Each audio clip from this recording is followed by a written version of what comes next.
Ito na. Ay, kamihan nyo.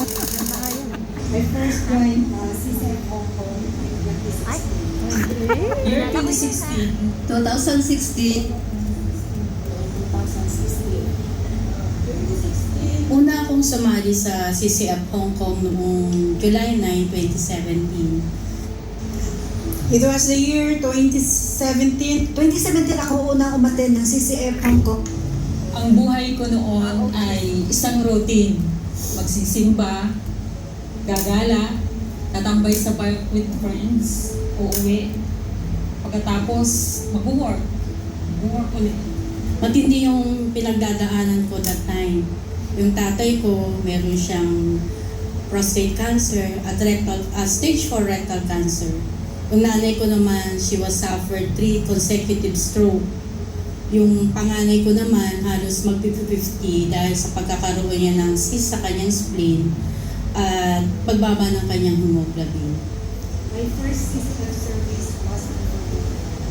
A volunteer, warmly welcomed me with smile. Ay, The lift opened, I saw the heavenly smile and the angelic face of Sis Meg and greeted me, "Hello, good morning po."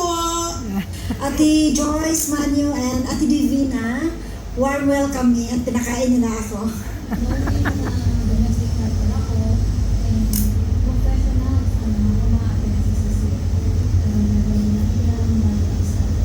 Sobrang saya ng pakiramdam ko. Yung parang nakahanap ako ng family dito sa Hong Kong. Nasaan po welcome na para bang tunay yung pamilya. First time ko rin na-experience na yung may nag-ask sa akin na, how can I pray for you? Yung naalala ko nung unang service ko sa CCF Hong Kong, yung worship song na Christ is Enough. Sabi ko, it really strikes my heart at hindi ko talaga mapigilan yung lumuha. Nag-decide akong mag-join ng Vivo kasi gusto ko pong mag-grow spiritually and to know more about Jesus together.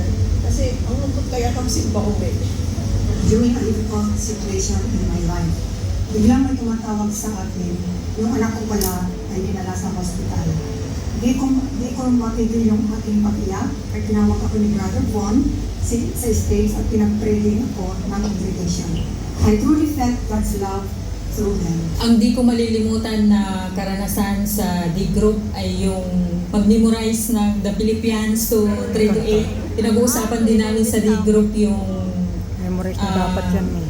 paano lalago kay Jesus, ang goodness ni Jesus, at kung paano i-share si Jesus. I accepted the challenge to lead my own D group because I want to obey God's command and be part of His mission. Noon, hesitant ako kasi kapag leader ka, marami kang obligasyon. Pero sabi ni Brother Bon sa akin, alam mo ate, mahalin mo lang sila katulad ng pagmamahal ni Jesus. andun yung joy, andun yung peace, andun yung pagtataga. Ang pinakamalaking kagalakan ko bilang isang D-Group leader ay malid ko yung pamilya ko. Kung hindi ko tinugunan yung tawag ng Lord sa akin to make disciples, hindi ko mararamdaman yung unexplainable joy na nagmumula sa Lord. The joy and totoong pagpapala through serving and knowing. The abundance grace of God, the growth of my D-Group, because meron akong 5 generations. Hindi ko may experience yung mag-disciple at mag-disciple. Hello, I'm Dingkay. I'm Joy. I'm Mira. Ina! Dina. Jenny. I'm Marvin.